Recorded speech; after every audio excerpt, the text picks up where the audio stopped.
IVM.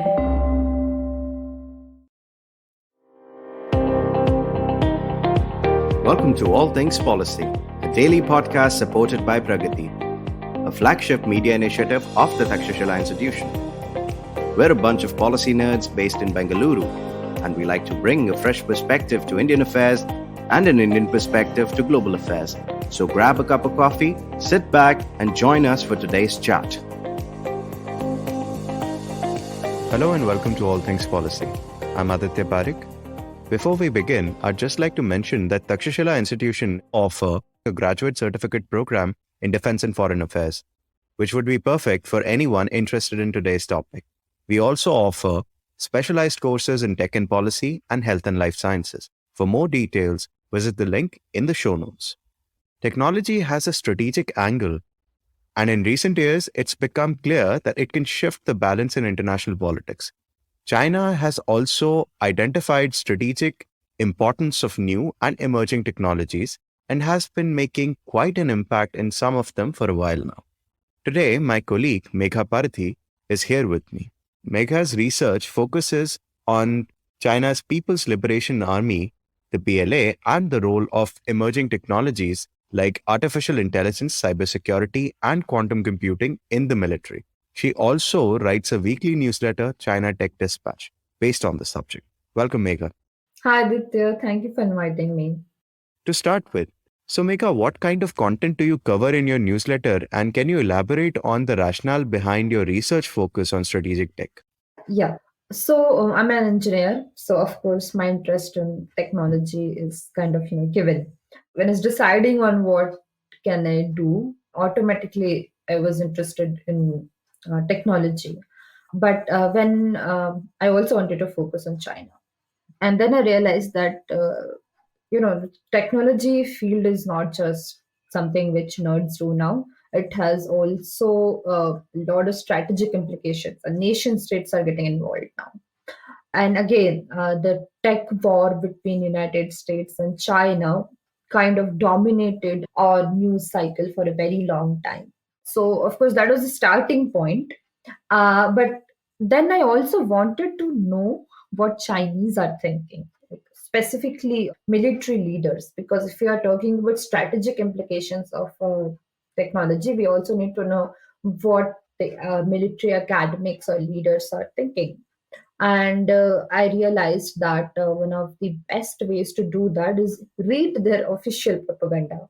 So PLA Daily is China's, kind of state official newspaper of People's Liberation Army, which is again state sanctioned.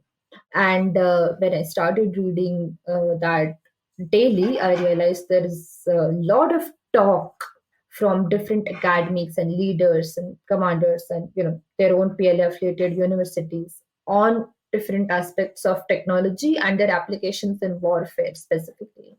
And it was very interesting to read. So that's when I realized this is something I should do as weekly thing. And then I really thought, why not write about it?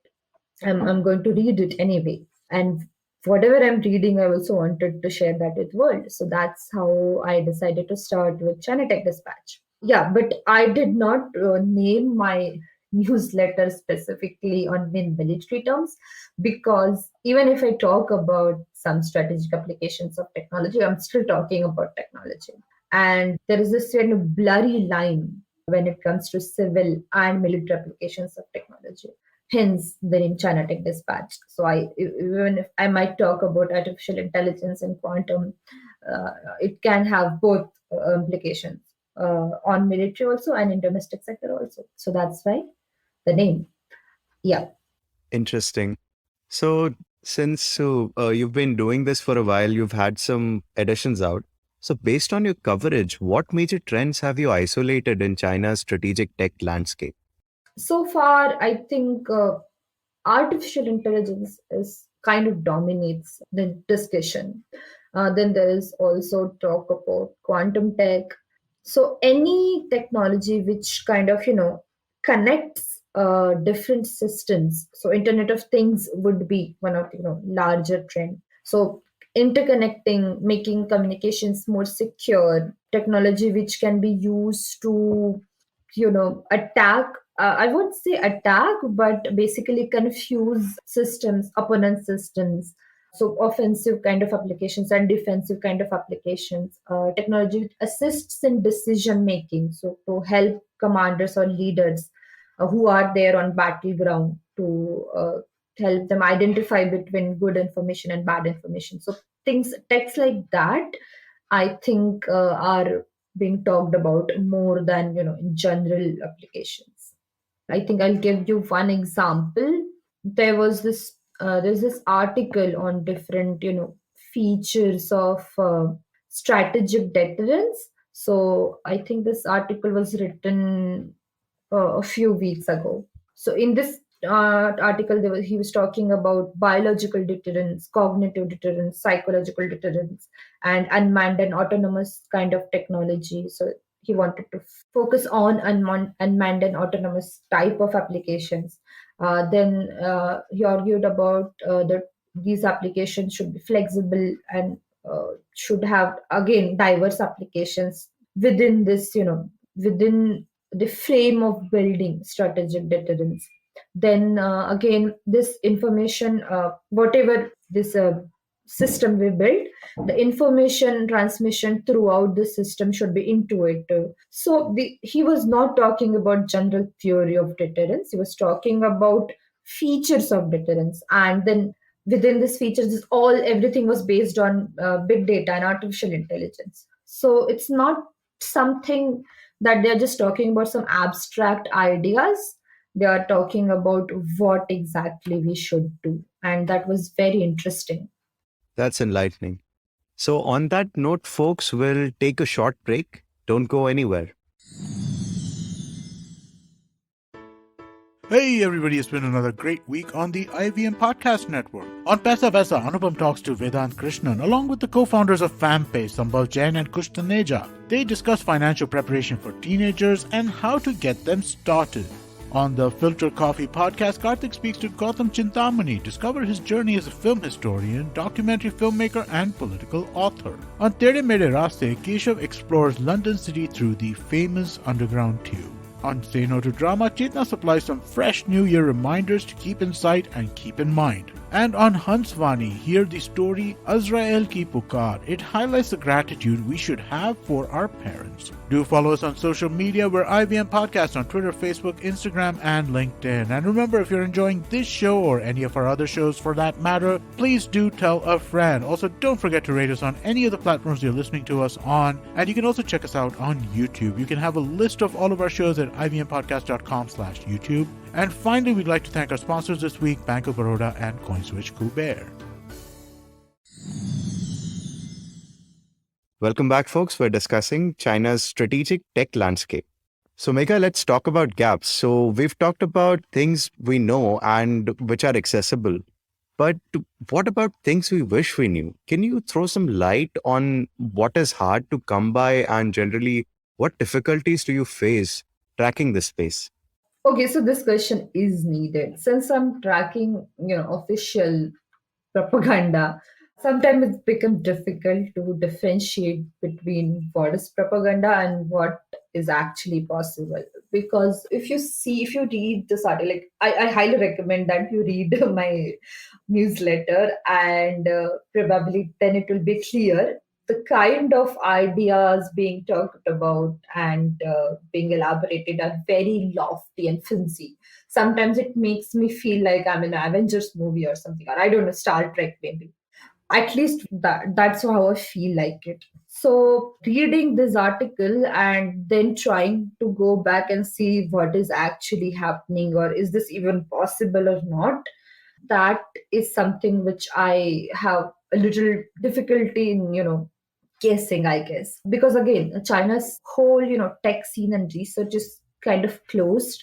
So it's not like you can just, Google what Chinese researchers are doing. I mean, there are peer-reviewed papers and stuff, but then again, you have to jump through hoops to actually visit their sites and visit these institutions and see what they're actually doing. And then go through the whole actual papers. So it takes time. Like, for example, if they're talking about this new achievement in quantum communications and how they're building unhackable communication, I have to go and read everything about this, quantum communication technology, and see if what they're claiming is actually correct or not.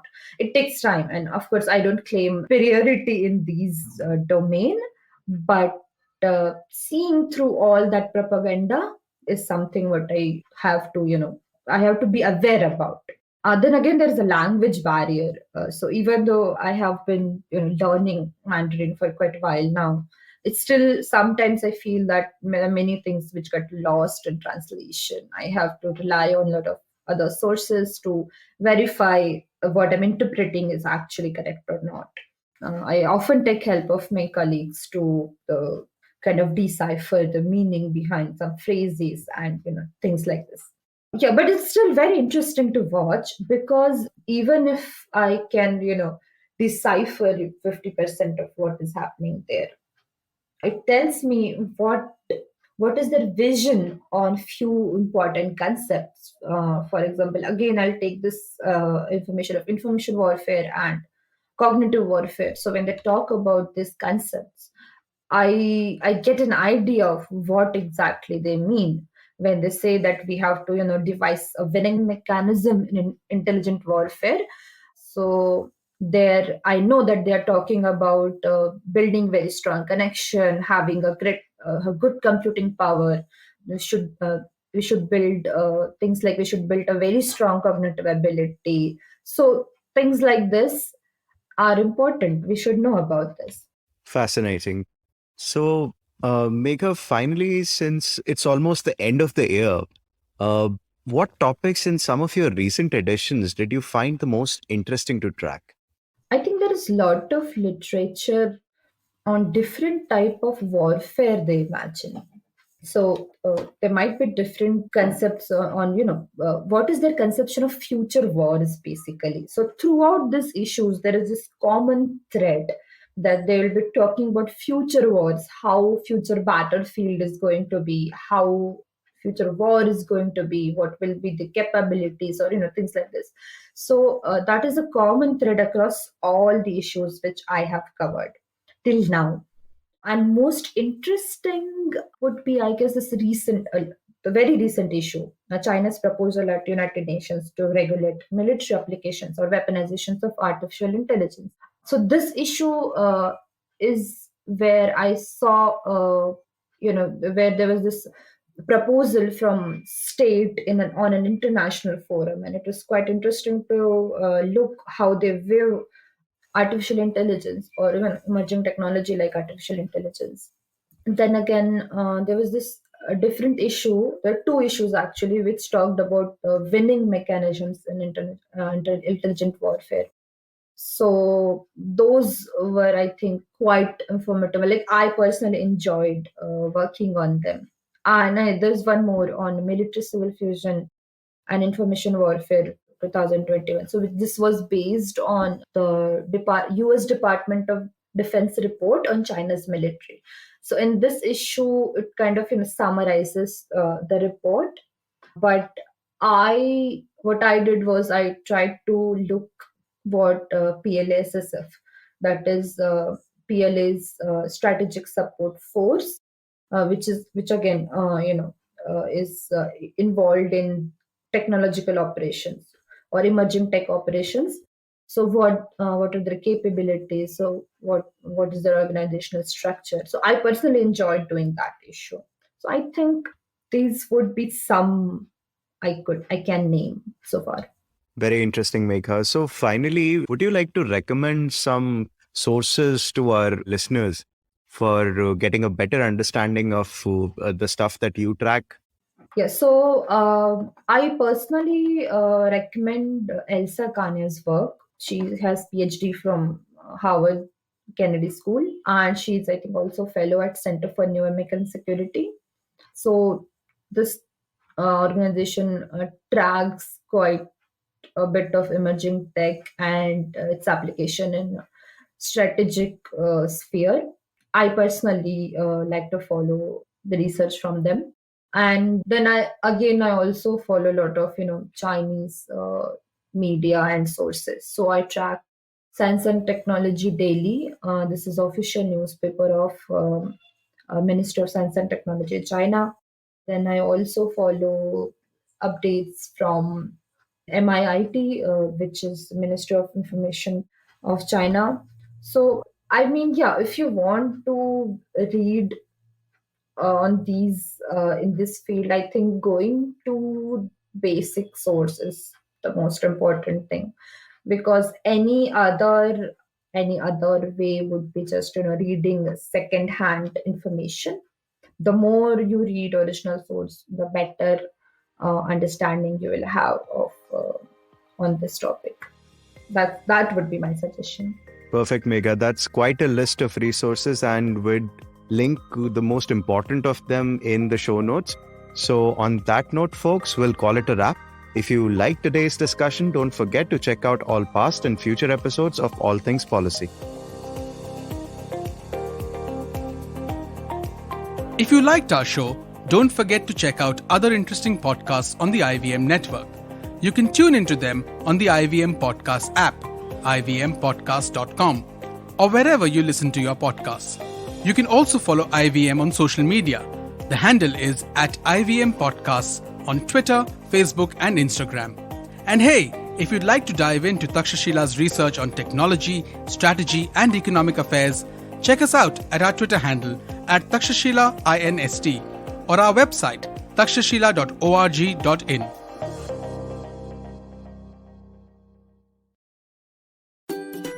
Remember the days when our granny used to narrate once upon a time stories? Let's bring back the good old days of moral stories with Storytime Tamil. Hi, I am Ravishankar Balachandran, host of Storytime Tamil podcast. I would like you to entertain and educate your children with stories from Storytime Tamil. Tune in to the new episode sharp at 7 p.m. every day on IVM website, IVM podcast app, YouTube channel, or wherever you get your podcast from. Have you ever wondered where the business world is headed? How the ways in which we create, market, and sell to consumers will evolve?